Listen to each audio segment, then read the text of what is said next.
سلام دوستان، امیدوارم که خوب باشیم. ما دو تا فعل داریم برای به معنی در واقع به نظر رسیدن. توی فرانسه هم از فعل سامبله استفاده می‌کنیم، هم فعل پارتر. ما سه تا ساختار داریم که ساختار امپرسونل هستن. این me semble que یعنی به نظر من میرسه که، il semble que و il paraît que جفتش یعنی به نظر میرسه که. اما اینا یه تفاوتی توی جمله سازی دارن که حتما باید اینا رو بلد باشیم. خیلی توی مکالماتمون این جمله ها رو در واقع از این ساختار استفاده می‌کنیم برای جمله سازی. توی این 25 تا جمله من کامل به شما توضیح میدم که به چه شکلی هستش. جمله اول هم il me semble que nous avons déjà rencontré auparavant. یعنی به نظر ما قبلا همدیگر رو دیدیم. il me semble que وقتی میگی il me semble que یعنی مو رو استفاده میکنی، یا البته میتونه تو باشه، میتونه lui باشه. il lui semble que به نظر اون میرسه که، il te semble que به نظر تو میرسه که.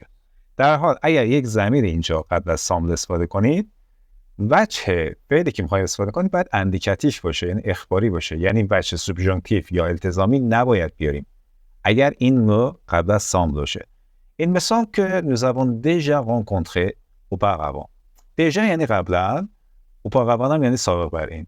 به نظر ما قبلا همدیگر رو دیدیم. il me semble que nous sommes perdus. یعنی چی؟ به نظرم گم شدیم. مثل این که گم شدیم، انگار که گم شدیم. به این سه تعریف میشه اینو ترجمهش کرد.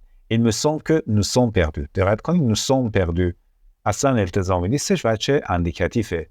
il me semble que nous sommes perdus. به نظرم گم شدیم. il me semble que tu as changé de coiffure. il me semble que tu as changé de coiffure. یعنی چی؟ بله، به نظرم مدل موهاتو عوض کردی. il me semble que tu as changé de coiffure. coiffure به مدل مو میگن. change دو هم یعنی یه چیزی رو وقتی کامل عوض میکنی. change نمیگیم changer la coiffure، میگیم changer de coiffure. il me semble que tu as changé de coiffure. il me semble que tu as oublié de me dire quelque chose.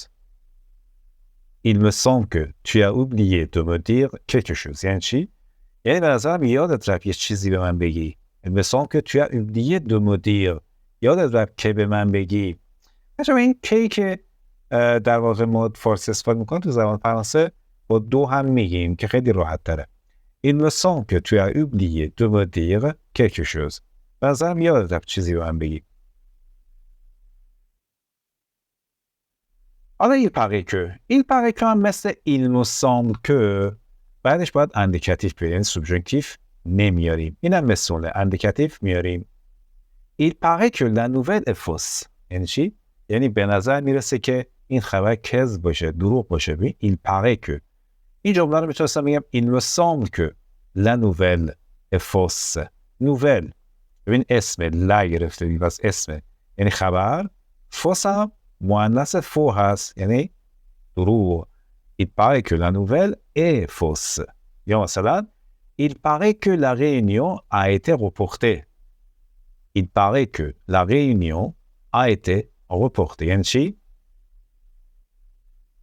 به نظر میرسه جلسه به تعویق افتاده. جلسه به تعویق افتاده. a été reportée. دو تا توضیح بدم. اولا فعل reportée به معنی به تعویق انداختنه. مثلا فکر کن فردا شما جلسه دارید، جلسه رو می‌ندازیم به پس فردا یا به هفته دیگه. اینو بهش میگن موکول کردن به زمانی، به تعویق انداختن. حالا درک کن اینجا این اتی که وسط این پس کمپوز اومده، خب مجهوله، جمله مجهوله. ببین معلومه چه کسی جلسه رو به تعویق انداخته. به همین خاطر یه اته اومده وسطش. اگه مجهولا نمیدونید چی، من اولین ویدیویی که کلا توی این کانال درست کردم در مورد مجهول ها بود که میتونید حتما نگاهش بکنید. il paraît que la réunion a été reportée. il paraît que le concert a été annulé. مثل جمله بالا.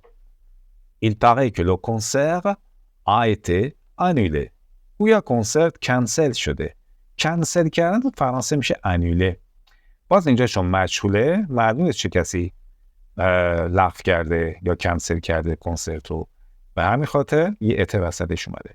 il paraît que le concert a été annulé. il paraît que le film est génial.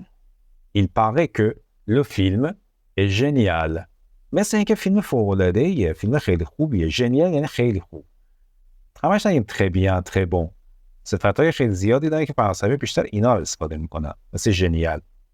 Il paraît que le film est génial. Il paraît que le temps va changer. یعنی چی ترجمه میکنید؟ Il paraît que le temps va changer. انگار قرار هوا عوض بشه. بچه‌ها لوتام رو زمان ترجمه نکن. لوتام یعنی آب و هوا بیشتر. Il paraît que le temps va changer. انگار قرار هوا عوض بشه. مثلا اگه هوا سرده قرار گرم میشه. اگه هوا ابریه قرار آفتاب بشه و بالعکس. Il paraît que le temps va changer. Il paraît que les magasins sont fermés ce soir. Il paraît que les magasins sont fermés ce soir. به نظر میرسه امروز عصر فروشگاه تعطیل هستن یا تعطیل باشن.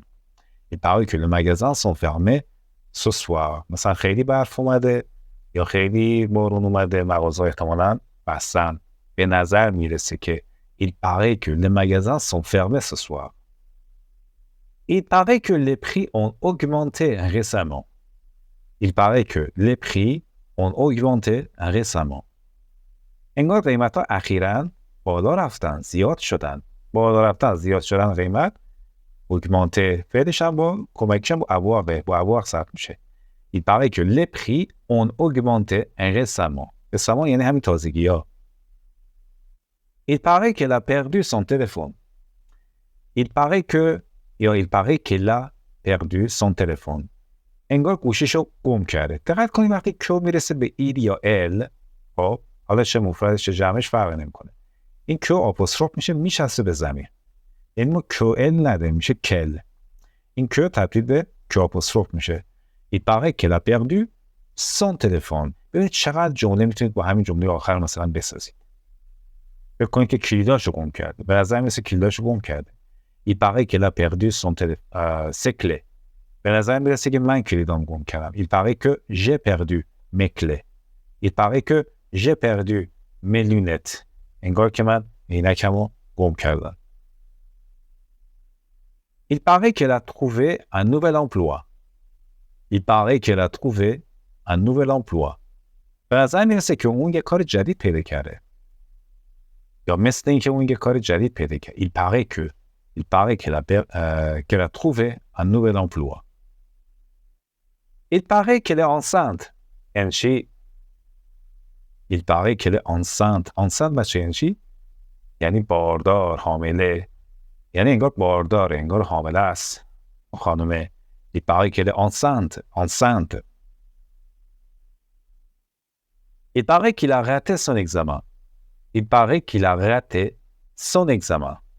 دیگه شما ترجمه کنید. مثل اینکه امتحانش رو خراب کرده یا قبول نشده یا مردود شده. قطع son examen.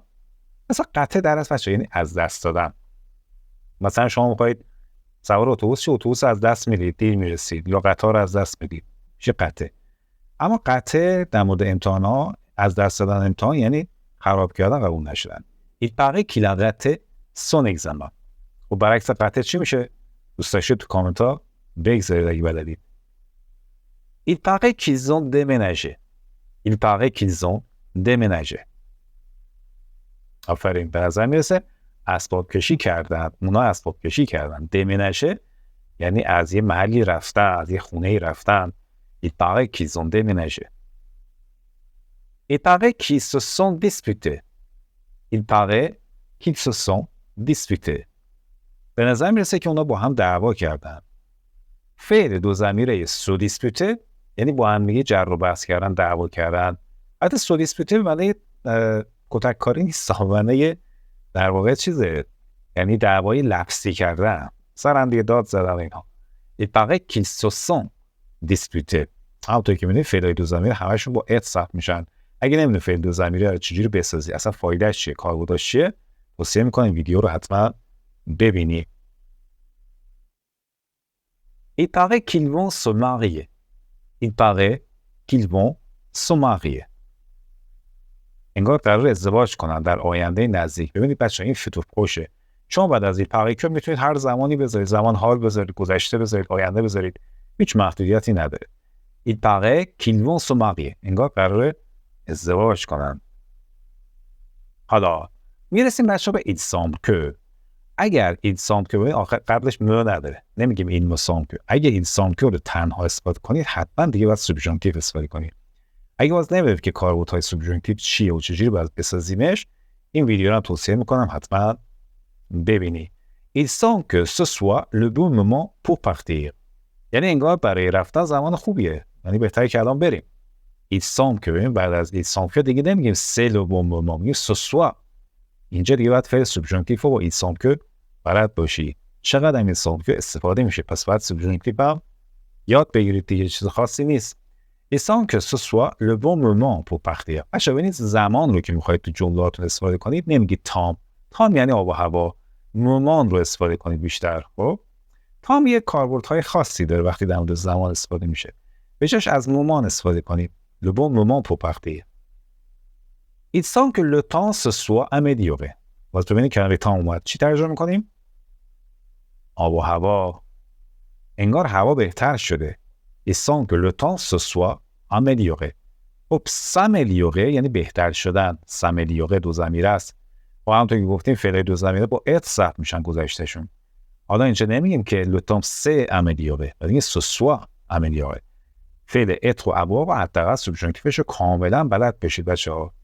ات، avoir و سوبژانکتیفش و همه زمانهاشو و وجه‌هاشو خیلی واژه باید بلد بشید و یعنی اصلا محال جمله سازی. Il semble que le temps se soit amélioré. یه مثال دیگه. Il semble que nous ayons un invité surprise. انگار یه مهمون سورپرایز داریم، یعنی قراره یه مهمون ما رو سورپرایز کنه. خب مثلا همون که 15 سال ندیدمش قراره بیاد خونمون مثلا. اچھا دقت کن سوبژانکتیفه، نمیگن nous avons un invité، nous ayons. گفتم فعل être و avoir چقدر مهمه. Il semble que nous ayons un invité surprise. Il semble que nous ayons un problème technique. Il semble que nous ayons un problème technique. ظاهرا مشکل فنی داریم.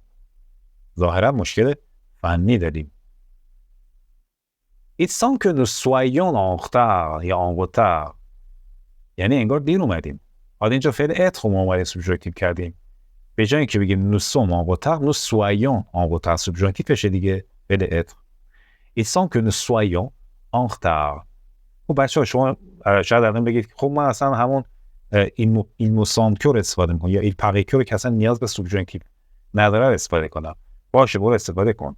اما اگر این رو استفاده کنی سوبژانکتیو رو، به خصوص وقتی که میخوای آزمون بدی، وقتی سوبژانکتیو رو استفاده میکنی میتونی راحت نمره B2 تو بگیری یا B2 پلوس تو بگیری. چون اگر شما سوبژانکتیو رو بلد نباشید و استفاده حداقل توی آزمون ها بهتون نمره B2 رو محال بدن. یعنی حتما باید سوبژانکتیو رو بلد باشید. و چقدر هم سوبژانکتیو استفاده میشه. پس il semble que nous soyons en retard. Il semble que nous soyons sur la bonne voie. Il semble que nous soyons sur la bonne voie. از این که تو مسیر درستی هستیم. بکنید که یک کار گروهی رو دارید انجام میدید یا اصلا یک جایی با هم دیگه دارید میرید. خب این شکلی هم میشه. نمیدونید که آیا راه درست دارید یا غلط. Il semble que nous soyons sur la bonne voie. Être sur la bonne voie یعنی یعنی راه، مسیر. پس به نظر میاد که در مسیر درستی هستیم. یه مثال دیگه. Il semble que tu es perdu du poids. Il semble que tu es perdu du poids. یعنی مثل اینکه وزن کم کردی.